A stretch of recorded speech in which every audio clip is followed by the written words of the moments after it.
Hello and welcome to another Rambling review from Adventures in TV Land.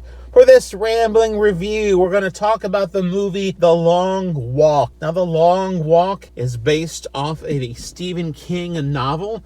It was actually the very first novel Stephen King ever wrote. He wrote it even before he wrote Carrie. Carrie was his first published book, but the first book he ever wrote was The Long Walk.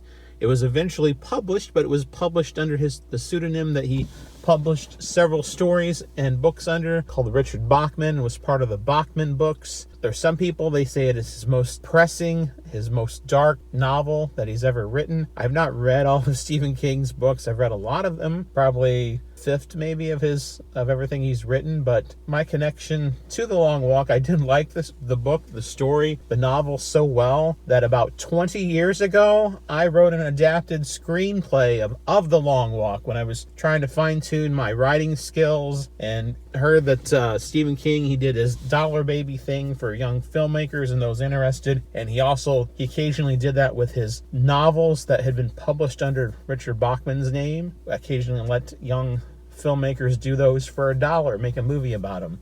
So I had heard about that and decided to write a screenplay, and I did. So when I heard about this movie, I was kind of excited about it. I saw the trailer. There were things in the trailer that really interested me because they synced up with part of the vision I had, some of the characters in the story, how they were portrayed.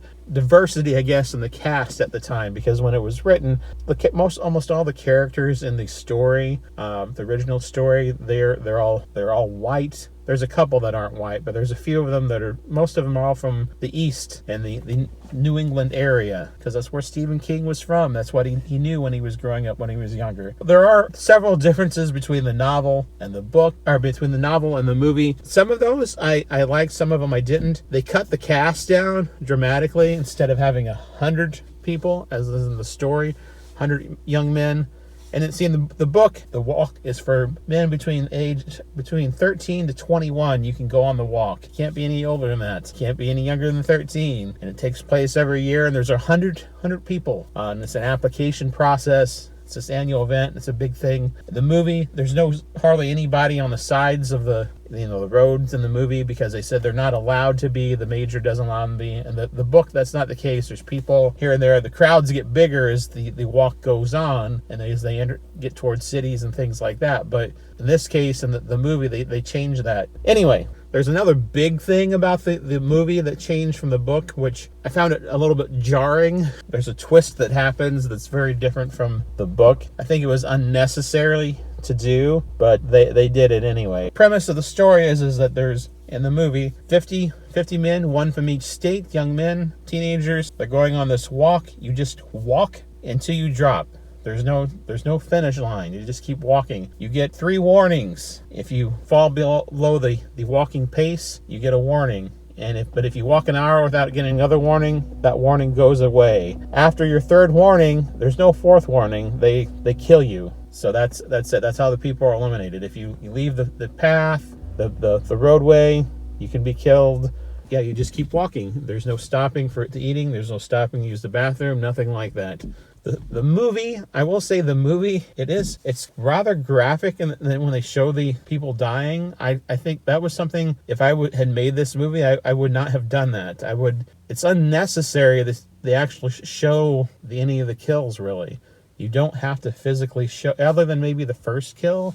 The movie doesn't. It shows them one after the other. There's several of them that you see people dying in a very violent way, and that was unnecessary. So I am very disappointed in that way the filmmakers chose to do that. There are some good points in the movie. I mean, the 2 main characters do a really great job. The one that plays Garrity, one plays McVries. They are both great actors. They do a really good job.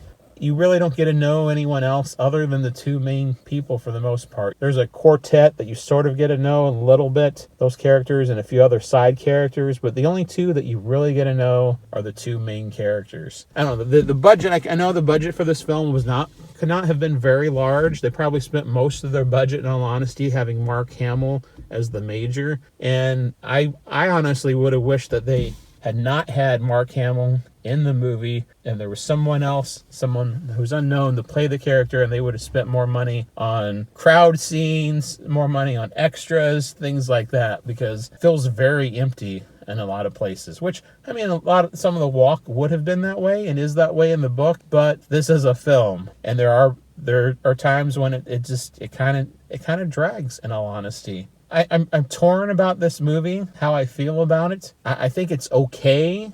I really can't recommend you to go see it, which saddens me, because I think The Long Walk is a great story. What happens in the story. There are some moments, and in the movie, there's some great moments in the movie. Some of the moments of the conversation that goes on between Garrity and McVries, those conversations, things that are highlighted, they're very important. It tugs a little bit at your heartstrings and gets at you. But then there are other things in the movie that totally rip apart those things. That was disheartening. Some other things, differences between the book and the movie. Barkovich, he is kind of crazy in the movie, but he's not as crazy as he is in the book. The other thing is that this movie, it ends in a very kind of a dark way, more darker than even the story itself takes place in the original story. Like at the end of the story, the last few walkers, the last 2 days, the kids, their hair has turned white, or they have streaks of white in it because they've been so stressed out and have gone through something. Of course, none of that happens in the movie either. I think that would have been kind of cool if they would have